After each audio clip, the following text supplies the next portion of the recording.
నరేంద్ర మోదీ పీఎంగా బాధ్యతలు చేపట్టి 12 ఏళ్లు పూర్తయిన సందర్భంగా ప్రత్యేక ప్రోగ్రామ్స్ కు రూపకల్పన చేసింది కూటమి ప్రభుత్వం. ఏపీలో 24 నెలల పాలన పూర్తవుతున్న నేపథ్యంలో 28 జిల్లాల్లో కార్యక్రమాలకు ప్లాన్ సిద్ధం చేసింది. రాష్ట్రంలోని 3 ప్రాంతాల్లో 3 బహిరంగ సభలు నిర్వహించాలని నిర్ణయించింది ఎన్డీఏ సమావేశం. ఏపీ నుంచి రాజ్యసభకు వెళ్లే 4గురిపై క్లారిటీ వచ్చేసినట్లేనా? సర్పై వైసీపీ చేయబోయే కుట్రలను ఎలా ఎదుర్కోవాలో రోడ్ మ్యాప్ రెడీ చేశారా? ప్రభుత్వం చేసిన మంచిని జనానికి ఎలా చెప్పాలో డిసైడ్ అయ్యారా? జగన్ గ్యాంగ్ అరాచకాలను ఊరూరా ఎత్తి చూపాల్సిన తరుణం ఇదే అని ఎన్డీఏకి క్లారిటీ వచ్చిందా?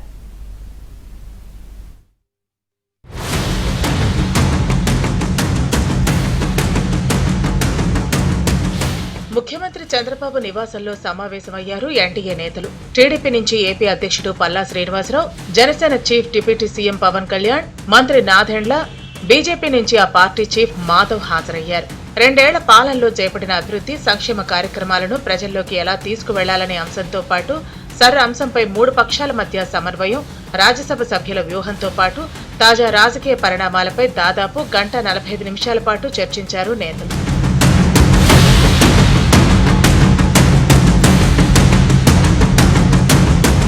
ముఖ్యంగా స్పెషల్ ఇంటెన్సివ్ రివిజన్ సర్పై 3 పార్టీల క్షేత్రస్థాయిలో టీడీపీ, జనసేన, బీజేపీ నాయకులు సమన్వయం చేసుకుంటూ పర్యవేక్షించాలని డిసైడ్ అయ్యారు.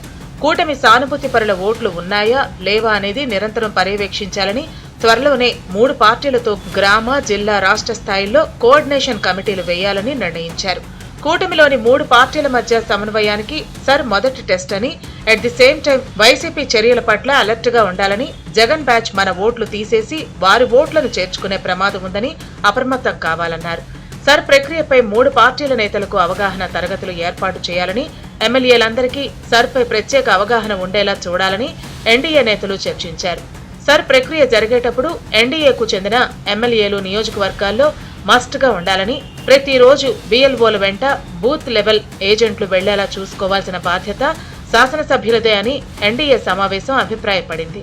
3 పార్టీల ఎమ్మెల్యేలు, ఎంపీలు, ఎమ్మెల్సీలతో మీటింగ్ పెట్టాలా లేదంటే టెలికాన్ఫరెన్స్ నిర్వహించాలా అన్నది చర్చకు వచ్చినట్లు సమాచారం.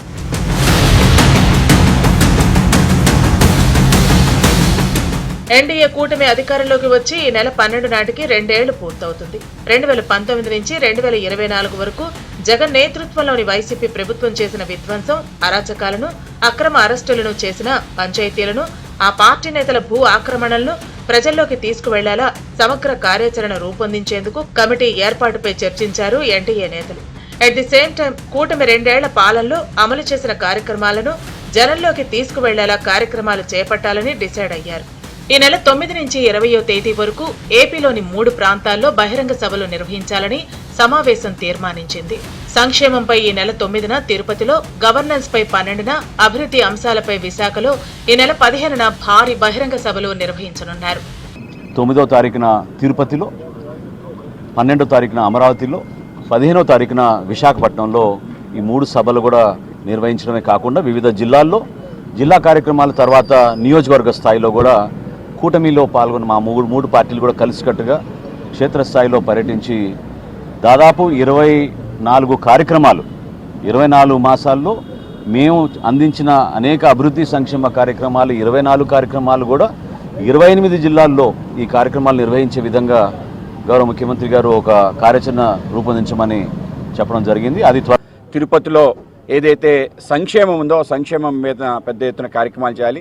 కేంద్ర రాష్ట్ర ప్రభుత్వాలు సంక్షేమం కోసం ఏ కార్యక్రమాలు చేసింది, ప్రజలు ఏ విధంగా దాంట్లో లబ్ధి పొందారనే విషయాన్ని, అలాగే 14వ తారీఖు మన 12వ తారీఖు అమరావతిలో ఏదైతే 12 సంవత్సరాల నమ్మకం అంటే గుడ్ గవర్నెన్స్ సంబంధించిన పెద్ద ఎత్తున కార్యక్రమం ఇక్కడ చేసి ఏ విధంగా పరిపాలన సుపరిపాలన ఏ విధంగా ఉంటే దాని యొక్క లాభం ఏ విధంగా ఉందని, అలాగే 15వ తారీఖు విశాఖపట్నంలో అభివృద్ధి అంటే ఏ రకంగా డబుల్ ఇంజన్ సర్కార్ ఉండటం కారణంగా ఏ రకమైన పరిశ్రమలు వచ్చాయి, ఎటువంటి స్టార్టప్స్ వచ్చాయి, ఏ విధంగా ఇది ఏ రాష్ట్రానికి రాని విధంగా పెట్టుబడులు వచ్చాయి అనే విషయాన్ని కళ్ళకట్టేనట్టు చూపించాలని చెప్పి ఆలోచన.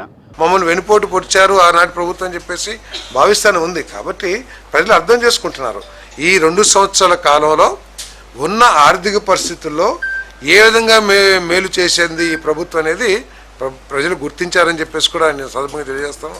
మీరు 20వ తారీఖు 15వ తారీఖు దాకా జీతాలు ఇవ్వలేని పరిస్థితి నుంచి 1వ తారీఖు కరెక్ట్గా ప్రభుత్వ ఉద్యోగస్తులందరికీ కూడా జీతాలు ఇచ్చే పరిస్థితికి తీసుకొచ్చాం. అదేవిధంగా సంక్షేమ కార్యక్రమాలన్నింటినీ కూడా మరి మేము చక్కగా అమలు చేస్తా ఉన్నాం. మీకంటే కూడా మీరు ఏ గ్రామమైనా తీసుకోండి, ఆ గ్రామానికి వెళ్ళి 2019, 2024 మధ్యలో ఎక్కువ డబ్బులు వచ్చినాయి ఆ సంవత్సరానికి, లేదు 2024 నుంచి కూటమి ప్రభుత్వం చంద్రబాబు నాయుడు గారి నాయకత్వంలో ఎక్కువ డబ్బులు ఆ గ్రామంలో ప్రజలకు చేరినాయో లెక్కలతో సహా చూపిస్తామని చెప్పేసి కూడా నేను మనం చేస్తాను. ఇక ఈ నెల 8న రాజ్యసభ అభ్యర్థుల నామినేషన్లకు చివరి తేదీ. ఏపీ నుంచి 4 పెద్దల సభకు వెళ్లాలి. దీనిపైన చంద్రబాబు, పవన్, మాధవ్ చర్చించారు. 3 స్థానాలు టీడీపీకి, 1 జనసేనకు కేటాయించాలని తీర్మానించింది. ఈసారి బీజేపీకి అవకాశం ఉండకపోవచ్చని సమాచారం. టీడీపీ నుంచి ఆ 3 ఎవరనేది ఆ పార్టీ అంతర్గత వ్యవహారం. అయితే రాజ్యసభ ఎన్నికలకు సమన్వయంతో వ్యవహరించాలని, శుక్రవారం ఒక్కరోజే మంచి ముహూర్తం ఉందని, ఇవాళో రేపో జాబితా ఖరారవుతుందని భావిస్తున్నారు. ఎప్పుడు చివరి నిమిషం వరకు జాబితాపై సస్పెన్స్ కొనసాగే టీడీపీలో ఈసారి ముందుగానే పెద్దల సభకు వెళ్లే వారి జాబితా విడుదల చేస్తారని టాక్ నడుస్తోంది. అయితే ఉన్న దాంట్లో ఒకటి మరి మా ఎన్డీఏ పార్ట్నర్స్ అయినటువంటి జనసేనకి కేటాయించడం జరిగింది. మిగతా 3 కూడా తెలుగుదేశంకి ఉంటుందని తెలియజేస్తున్నాం. భారతీయ జనతా పార్టీ లేనట్టు కాదు, దాంట్లో కూడా ఉన్నట్టే. సో ఆ విధంగా తెలుగుదేశం జనసేనకు ఉంటే బీజేపీకి ఉన్నట్టే.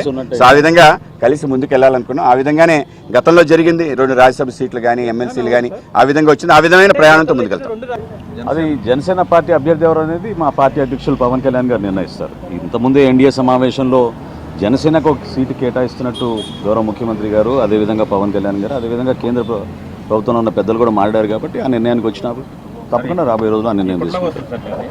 2002 ఓటర్ల జాబితా ఆధారంగా ఓట్ల ఎన్రోల్మెంట్ జరుగుతోందని, జూలై 14లోగా 2 సార్లు ఓట్ల మ్యాపింగ్ చేస్తారని, ఆలోగా ఓట్ల చేరికలు పక్కాగా పూర్తి కావాలంటే సర్ను అంతా సీరియస్ గా తీసుకోవాలని ఇటీవలే పార్టీ ఎమ్మెల్యేలు, ఎంపీలు, ఎమ్మెల్సీలకు హితబోధ చేశారు ముఖ్యమంత్రి చంద్రబాబు. ప్రభుత్వం చేసిన మంచిని ప్రజలకు చెప్పి మరింత ఆకట్టుకోవాలని, సర్లో ఓట్ల నమోదు విషయంలో జాగ్రత్తగా ఉండాలని, మిత్రపక్షాలతో సఖ్యతగా మెలగాలని ఈ నెల 3న జరిగిన సమావేశంలో సొంత పార్టీ నేతలకు కీలక సూచన చేశారు చంద్రబాబు. మొన్న ఎన్నికల్లో అఖండ మెజార్టీతో గెలిచాం. ఇది మీరందరూ గుర్తుపెట్టుకోవాల్సిన అవసరం ఉంది. కూటమి ధర్మాన్ని పాటిద్దాం. మిత్రపక్షాలతో ఐక్యంగా సఖ్యతతో ఉందాం. మళ్ళీ రేపు ఏ ఎన్నికలు పెట్టినా ఆనాటి కంటే ఎక్కువ ఓట్లు సాధిస్తే అది మన పర్ఫార్మెన్స్. ఎన్నికలప్పుడే మిత్రపక్షాలతో కలుస్తాం, ఆ తర్వాత పట్టించుకోమంటే కుదరదని, ప్రభుత్వంలోనే కాదు అన్ని కార్యక్రమాల్లోనూ జనసేన, బీజేపీలతో సమన్వయం చేసుకోవాల్సిందే అని టీడీపీ ప్రజాప్రతినిధులకు, నేతలకు పదే చెబుతున్నారు చంద్రబాబు. 2 ఏళ్ల కూటమి పాలనలో ఏపీ బ్రాండ్ ఏ రేంజ్ లో పెరిగిందో గూగుల్, మైక్రోసాఫ్ట్ వంటి దిగ్గజ ఎంఎన్సీ కంపెనీలు, రిలయన్స్, అదానీ వంటి మన దేశ ప్రతిష్టాత్మక కంపెనీలు 1000 కోట్ల పెట్టుబడులు పెట్టేందుకు ముందుకొచ్చాయి. క్వాంటమ్ హెడ్ క్వార్టర్ గా అమరావతి అలరారనుంది.